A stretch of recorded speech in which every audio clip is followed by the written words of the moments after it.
हर हर महादेव, जय भोलेनाथ। नमस्कार दोस्तों, आप सभी का स्वागत है धर्म ज्ञान के मार्ग में। आज हम बात करेंगे कि ये कौन से 3 काम हैं जो हमें कभी भी भूल कर भी नहीं करना चाहिए, वरना सीधा हमें नर्क ले जाता है। तो दोस्तों, हम आपको बता दें कि गरुड़ पुराण के अनुसार, चाणक्य नीति के अनुसार, जो व्यक्ति जैसा कर्म करता है उसी के आधार पर उसे स्वर्ग या नर्क की प्राप्ति होती है। यानी मनुष्य के कर्म ही उसे स्वर्ग या नर्क के रास्ते पर ले जाते हैं। संपूर्ण बातें हम लोग जानेंगे इस वीडियो में। तो अभी तक आप लोग मेरे चैनल को सब्सक्राइब नहीं किए हैं, अगर आप लोग हमसे जुड़ना चाहते हैं तो चैनल को सब्सक्राइब करके बेल आइकन दबा लें, यानी कि घंटी ज़रूर दबाएं, जिससे कि जो भी वीडियो मैं अपलोड करूँ सबसे पहले आप तक पहुँचे। दोस्तों, हिंदू धर्म में 18 पुराणों में एक गरुड़ पुराण में कर्म और इससे मिलने वाले फलों के बारे में विस्तार पूर्वक वर्णन किया गया है। यदि आप गरुड़ पुराण को बेहतर तरीके से समझेंगे तो इससे जीवन जीने का मार्गदर्शन मिलेगा। व्यक्ति को जीवन काल में क्या करना चाहिए, क्या नहीं करना चाहिए और कैसा व्यवहार आदि करना चाहिए, इन सभी गूढ़ बातों का रहस्य गरुड़ पुराण में मिलता है। स्वर्ग और नर्क के बारे में तो हम सभी अक्सर सुनते हैं, लेकिन क्या आप जानते हैं कि स्वर्ग या नर्क कैसे और किससे प्राप्त होता है?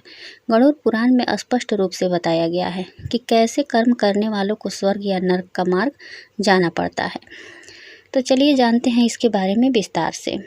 दोस्तों, गरुड़ पुराण के अनुसार ऐसे लोग जो अपनी इंद्रियों पर नियंत्रण रखते हैं और क्रोध, भय और शोक आदि को अपने ऊपर हावी होने नहीं देते हैं, उन्हें मरणोपरांत यानी मरने के बाद स्वर्ग का मार्ग ही प्राप्त होता है, यानी स्वर्ग उन्हें प्राप्त होता है।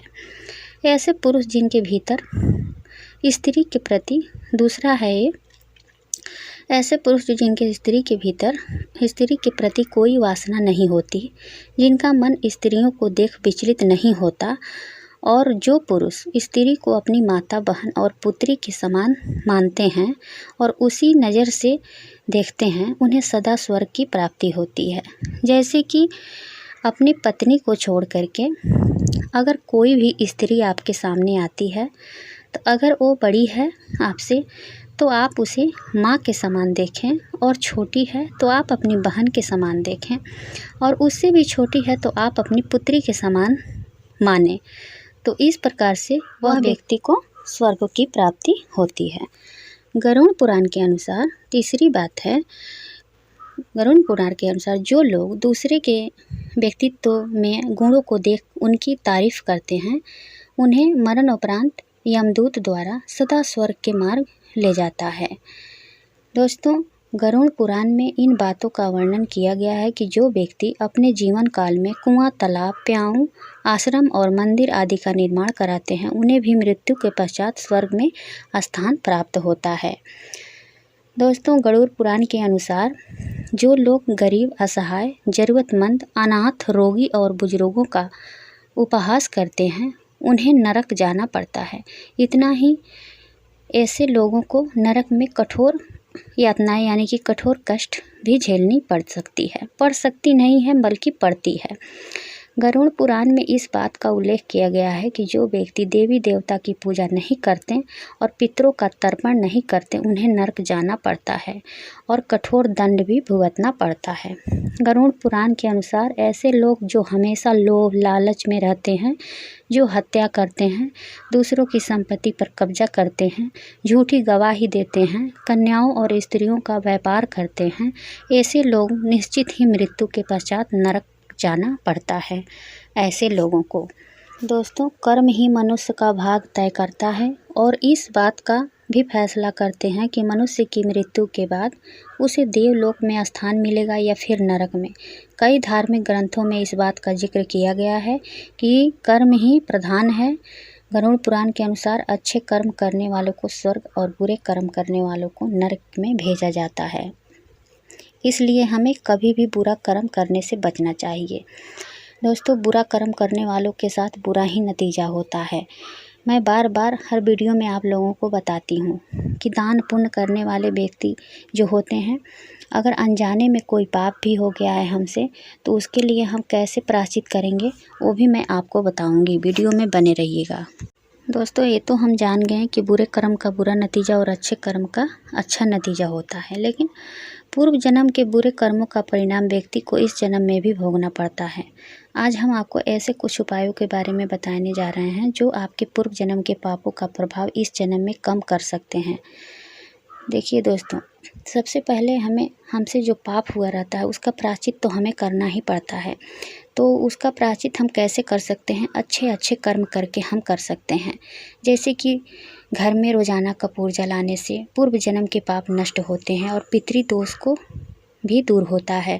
तो इस प्रकार से हमें रोज़ाना अपने घर में कपूर जलाना चाहिए। रविवार या प्रतिदिन बेलपत्र के पौधे की 3 परिक्रमा सुबह स्नान करने के बाद करें। ऐसा करने से पूर्व जन्म के पाप दूर होते हैं। अनजाने में किए गए पापों से छुटकारा पाने के लिए प्रतिदिन गाय, कुत्ते, चींटियां और पक्षियों को भोजन करवाएं। ऐसा करने से आपके सभी पाप का प्रभाव दूर होता है। दोस्तों, ऐसा कहा जाता है कि दानम दुर्गति नाशनम, दान से हमारा दुर्गति जो है उसका नाश होता है। तो कभी भी दान पुण्य का महत्व इसीलिए किया गया है, जितना हो सके उतना जब हम मंत्रों का जप करते हैं, भगवान का नाम लेते हैं और दान उपदान करते हैं, तो इससे क्या होता है, हमारे द्वारा जो किया गया पाप होता है वह धीरे धीरे कटने लगता है। जब वह पाप कट जाता है तो हमें पुण्य की प्राप्ति होने लगती है। तो अनजाने में किए गए पापों से छुटकारा पाने के लिए प्रतिदिन हमें जीव जंतुओं, चींटियों, पक्षियों को भोजन कराना चाहिए। इससे बहुत जल्द हमारा पाप कटने लगता है। हर अमावस्या और पूर्णिमा तिथि पर दान पुण्य करने का नियम बना लें। हर महीने की अमावस्या पर पितरों के नाम से अवश्य कुछ न कुछ दान करें। ऐसा करने से आपको न सिर्फ पिछले जन्म के पापों से मुक्ति मिलती है, बल्कि इस जन्म में भी पितृदोष का प्रभाव समाप्त हो जाता है। रोजाना किसी न किसी धार्मिक ग्रंथ को पढ़ने की आदत डालें। ऐसा करने से आपके घर के वातावरण से नकारात्मक दूर होती है और आपको पूर्व जन्म के पापों का असर भी कम होने लगता है। पीपल के पेड़ या बरगद के पेड़ की रोज़ाना सेवा करनी चाहिए। इन दोनों पेड़ों की जड़ में रोज़ाना जल देना चाहिए। इन दोनों ही वृक्षों को हिंदू धर्म में दैवीय वृक्ष के रूप में माना जाता है। इनकी छांव में बैठकर जप करने से सभी प्रकार के बुरे विचार दूर होते हैं और पूर्व जन्म के पाप कटते हैं। हर अमावस्या तिथि को 9 पेड़ पीपल के लगवाएं। ऐसा लगातार 7 अमावस्या तक करने से आपको पूर्व जन्म के पापों से राहत की प्राप्ति होती है। दोस्तों, अमावस्या, पूर्णिमा और अक्षय तृतीया को गुप्त दान करने से आपके जीवन के कष्ट दूर होते हैं और आपको अक्षय फल की प्राप्ति होती है। सोमवार को बेलपत्र के 14 पौधे लगवाएं, शुक्रवार को आंवले के 9 पौधे लगवाएं और शनिवार को पीपल के 8 पौधे लगवाएं। कम से कम 90 दिन तक ऐसा करने से आपको पूर्व जन्म के पापों से मुक्ति मिलती है। तो इस प्रकार से हमें, अगर अनजाने में कोई पाप हो गया है हमसे, तो इस प्रकार अगर हम करते हैं तो पूर्व जन्म ही नहीं बल्कि इस जन्म के पाप भी हमारे नष्ट हो जाते हैं। दोस्तों, पूर्व जन्म का पाप जब कट जाता है तो इसी जन्म में हमें सभी सुख मिलने लगते हैं। तो हमें छोटे छोटे जो उपाय, अगर आप कुछ भी नहीं कर सकते हैं तो एक नाम का सहारा आप ले लीजिए, आप सभी पापों से छुटकारा पा सकते हैं। जो भी भगवान को, देवी देवता को आप मानते हैं, चाहे वो कोई भी हो, चाहे भगवान राम हो, चाहे भगवान कृष्ण हो। जैसे कि हम आपको बता दें कि नदी को पार करने के लिए हमें एक ही नाव की ज़रूरत पड़ती है। नदी के किनारे बहुत सारे नाव होते हैं, लेकिन हम सभी नाव पर बैठकर तो नदी पार नहीं न कर सकते। हमको एक ही नाव की ज़रूरत होती है। एक नाव पर हम बैठ जाएंगे, नदी पार कर जाएंगे। इसी प्रकार से हमें एक भगवान को चुन लेना चाहिए और उन्हीं की पूजा आराधना हमें करनी चाहिए। अगर आपके पास समय नहीं है, कोई उपाय आप नहीं कर सकते हैं, तो एक केवल भगवान का नाम जपिए। अनजाने में कोई भी पाप हुआ हो, चाहे पूर्व जन्म का कितना भी पाप हो, इस जन्म में ही सब कुछ आप क्लियर कर सकते हैं केवल एक भगवान के नाम के सहारा से। यह कलयुग में केवल एक नाम आधार है। आप भगवान का नाम जितना हो सके जपिए। सब कुछ एक तरफ और भगवान का नाम जपना एक तरफ, आपको सब कुछ मिलने लगेगा। चाहे वो माता दुर्गा हो या माँ लक्ष्मी हो, जिस भी देवी देवता को, भगवान को आप मानते हैं, उनका सहारा ले लीजिए। एक को हमें चुनना ही पड़ता है, तभी जाकर हमारा कल्याण होता है। दोस्तों, एक भगवान को हमें चुनना पड़ता है। आप अगर कोई उपाय नहीं कर सकते हैं तो एक उपाय आपके लिए है। आप लोग सत्संग कीजिएगा तो आपको पता चलेगा। दोस्तों, एक भगवान का नाम लेने से ही हमारा सभी पाप कट जाता है। हर सांस में आपको भगवान का नाम लेना है। आप कोई भी काम करते रहिए और भगवान का नाम जपते रहिए। इस प्रकार करने से हमारा बहुत जल्द जो भी पाप होता है वो कट जाता है और हमें पूर्व जन्म का पाप भी कट जाता है और इसी जन्म में हमें सभी पूर्ण फलों की प्राप्ति होने लगती। मैं गारंटी लेती हूँ, इस प्रैक्टिकल को आप लोग आजमा के ज़रूर देखिएगा। यह प्रैक्टिकल जो है आजमाया हुआ है, आप लोग आजमा करके ज़रूर देखिएगा। दोस्तों, उम्मीद करती हूँ कि यह जानकारी आप लोगों को पसंद आएगी। अगर वीडियो पसंद आए तो लाइक, सब्सक्राइब, शेयर जरूर कीजिएगा और कमेंट बॉक्स में हर हर महादेव, जय भोलेनाथ जरूर लिखिएगा। जिस प्रभु को आप मानते हैं उस प्रभु का नाम भी इसमें जरूर लिखिएगा। तो फिर मिलती हूँ एक नए वीडियो के साथ। तब तक के लिए धन्यवाद। आप लोग खुश रहिए, मस्त रहिए।